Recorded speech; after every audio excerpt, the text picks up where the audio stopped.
Ahoy guys. You know, in the past two episodes, previous episodes, we talked a lot about little details of looking for a boat, what kind of boat, where you're gonna go cruising, etc. Well, now you're probably wondering, well, when the heck is the fun gonna start, man? It's been fun looking at boats, but we want to get down to it, right? So in this episode, we're going to talk a little bit about marinas. Where are you going to keep the boat? And I guess one of the first concerns is how far from where you live is the marina? How long will it take you to get there? And I've never really been too concerned about that. I mean, before I started living on the boat, I lived about an hour and a half drive from our boat. Now that we're not living on the boat again, we're living about 12 minutes from the boat. Very convenient. However, well, we're going to get into the different types of marinas in just a minute. But how far you are from the marina kind of depends again on what kind of sailor are you going to be. A weekend warrior, come down for a month or two.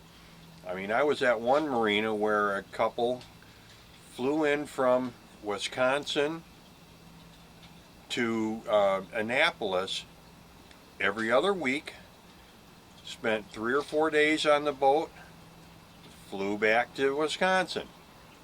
Now that might be a little bit of an extreme. Another marina I was at, the people live in North Carolina or South Carolina and drive up to Rock Hall. It's about an 8 or 9 hour drive. But they stay there for 3 or 4 months at a time. Maybe only 2 months, depends on what's going on with the family. So distance and time may be a consideration. Another big factor is what type of marina are you going to stay at? And you think, well, a marina, it's a marina. Well, there are a lot of different types of marinas, and let's go over just the basics of them. First of all, there's the marina that is basically just that. It's just a marina to keep your boat. There's no real amenities. The piers are nice. It's easy in, out. It's more for if you're going to come down, do a little bit of work on the boat, and go right out. The problem with that type of marina is, or not a problem, but what I look at on that kind of marina is that, well, I got a weekend or a week that I want to come down to the boat, but the weather is horrible. What am I going to do? Still like to go down to the boat and relax and piddle around on the boat and do some other things. Well, if the marina doesn't have any real amenities and it's really just a marina, and it might not even be a boatyard, that might not be something that you're interested in. Well, and then there's the working boatyard marina. If you're going to have to do work on the boat, that's one to consider.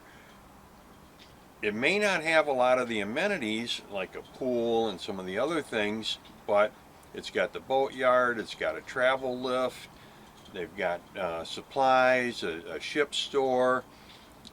Rates are probably very reasonable. That's another type. Another one is the marina boatyard. And I know it's going to sound kind of silly, but they're the working boatyard and a boatyard marina.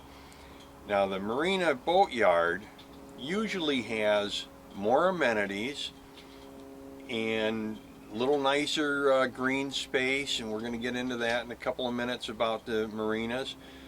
So there's a difference there. The key here is when you are looking at one of those that is a boatyard and a marina, will the boatyard let you do your own work? A lot of marinas don't allow you to do your own work, and they claim it's for EPA regulations, or they're worried about the insurance. I guess it's a logical type of thing, but there's still a lot of marinas that are DIY friendly. So figure that out before you sign a lease with somebody on a marina of that type. We'll talk a little bit more about that later too. Then there is the marina, which is much more than just a marina to keep your boat. There's no boatyard with it, but they've got amenities, a pool, green space, picnic area. It's something where you can come down to the boat, do a little bit of work on your boat in the slip. Again, there are certain regulations that you've got to follow on that. You can't do a lot of sanding, get a lot of fiberglass and dust into the water, so you have to be careful of that. You got to check with the marina before you do a lot of work on your boat. That's a nice choice to have a marina like that, because now you don't have the noise of the boatyard all week long. On the weekends they're usually not working. The downside is, of course, if you need to haul the boat, you've got to move the boat to a different marina to do so. Then there's the marinas that cater to or allow liveaboards. Not all marinas are going to allow liveaboards. And if you're going to be a liveaboard, you're probably going to pay your regular slip fee, whether it's annual, year-round, plus a liveaboard fee. And that varies, and that helps cover the cost because you're going to be there all the time. You're going to be using more water, more trash, you're going to be more wear and tear on the property. So I think that's a legitimate thing to have a liveaboard fee. And now if you really want to go to the extremes here, on the plus side, there are the resort marinas. And there are several of them on the Chesapeake Bay. Some are a little bit more resorty than others. There's a couple that have golf courses, 9-hole golf courses. There's one that's got tennis courts, including a clay court, gourmet restaurant, floating slips. Very, very nice, but a little on the pricey side.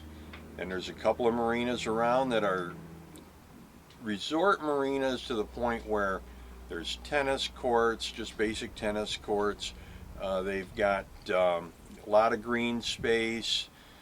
There's picnic tables, pavilions. They may not have a golf course, but they've got a lot of the other amenities, a fitness center. And all these marinas that we're talking about have got variations of that. So this is where the fun comes in, guys. Going out, looking at marinas. Now you can just pop in and at any time, and you know, maybe there's somebody there to give you a tour, maybe there's not. Really not a good idea, and most marinas don't allow it, that you just start wandering around because they don't know who's where for security purposes. So I always recommend calling first, set up a time when you can come by, get a tour of the marina, talk with the marina manager or the marina owners, and get a good feel for what you can and you can't do, what's really there, what the property really looks like.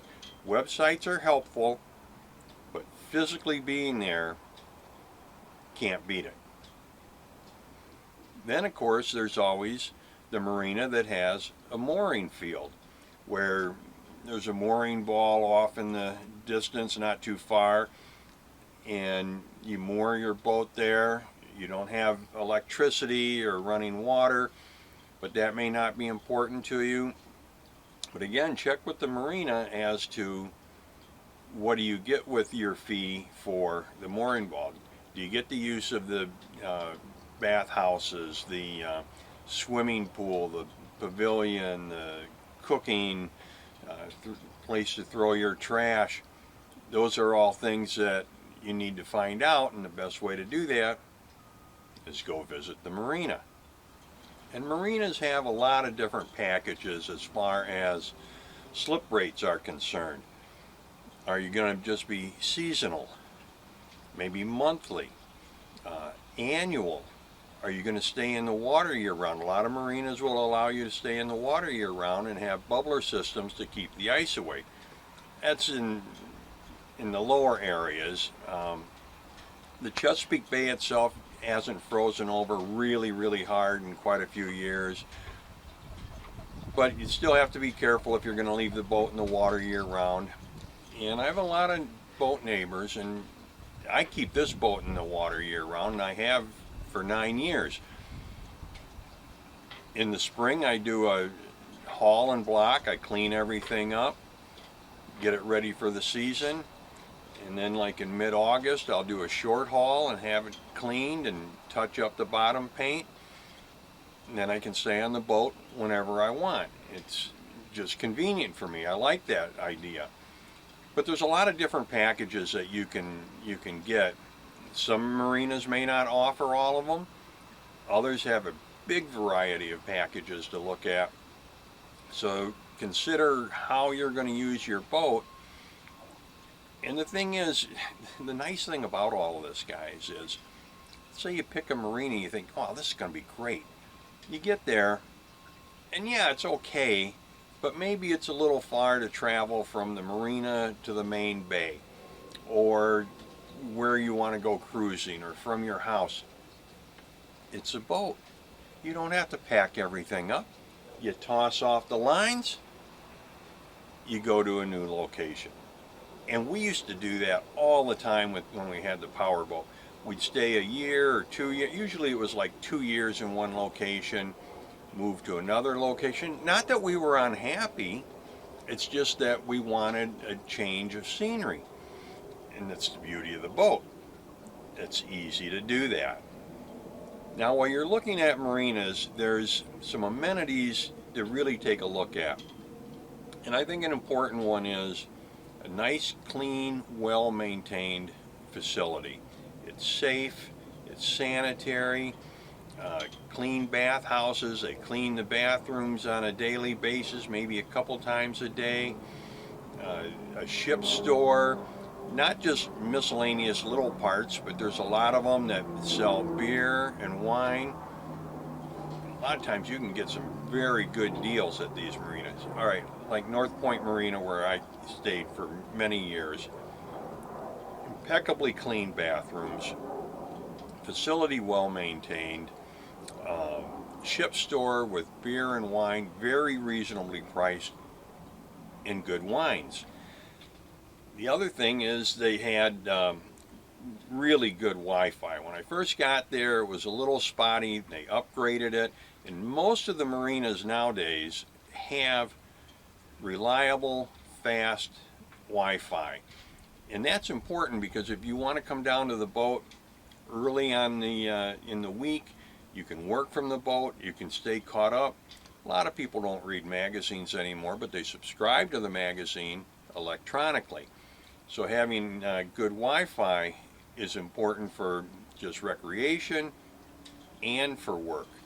Fuel dock on site, that's very helpful. Or is there one like right across from the marina where you're staying? Is it easy to get fuel?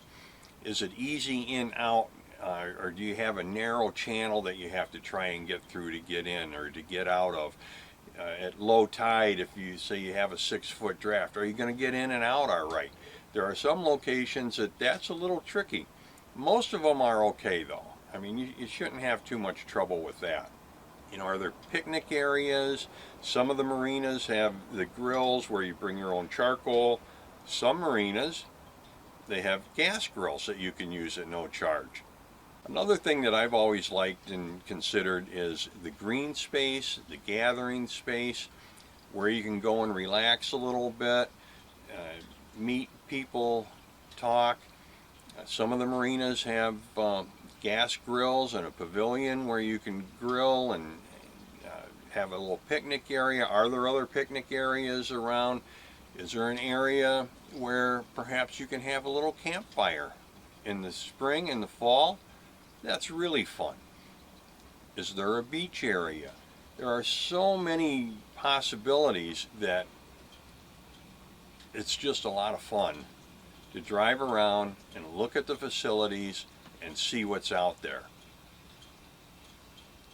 Another consideration that we've had is how close is the marina to town? How close is it to churches? How close is it to shopping? to other entertainment venues that might be available. Again, if the weather isn't quite right to where you can go out on the boat, can you at least come down to the boat and enjoy it? Almost use it as a B&B for yourself. Well, that's kind of the basics of looking at marina, guys. It's just going to be fun doing it. Make a day of it. Make a couple day trip out of it. Some of the marinas have motel rooms. Rent a motel room. Hey, who knows? In the winter here, maybe they'll even give you a discount if you're considering looking at their marina. I don't know. Can't hurt to try.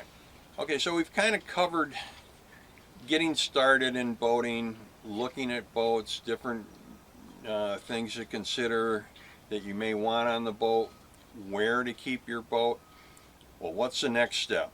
Well, your next step is getting the boat, starting to work on it, and even if there's not a lot of work, there's always going to be something. Get familiar with the systems on the boat, and starting in January here of 2024, we're going to start a series focused on cruising Chesapeake Bay. So stay tuned for that one too. Until next time, happy and safe boating to you, your family, and friends. Cheers.